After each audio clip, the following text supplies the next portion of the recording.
আজকে নতুন লাগানো হয়েছে। এই মেশিনের এই পাশের যে সুইচটা আছে, পাওয়ার সুইচটা সবসময় অন থাকবে। যদি কখনো ট্যাঙ্ক পরিষ্কার করেন বা কোনো কারণে এইটা ডিস্টার্ব হয়, সেক্ষেত্রে পাওয়ারের সুইচটা বন্ধ করে দেবেন, পুরো লাইনটা বন্ধ হয়ে গেল। ট্যাঙ্ক পরিষ্কার করার ক্ষেত্রেও কিন্তু পাওয়ারের সুইচটা বন্ধ রাখবেন।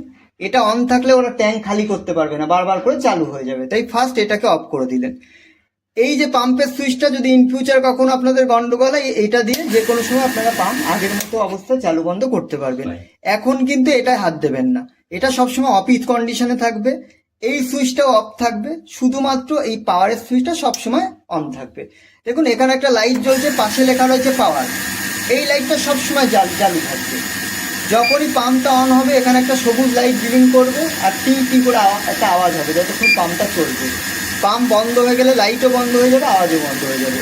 ভবিষ্যতে যদি ব্যবহার করার জল না পান, এসে দেখবেন, কিছু করার আছে আগে এসে দেখবেন এখানে রিজার্ভ আর এমটির পাশে কোনো হলুদ লাইট ব্লিঙ্ক করছে কিনা।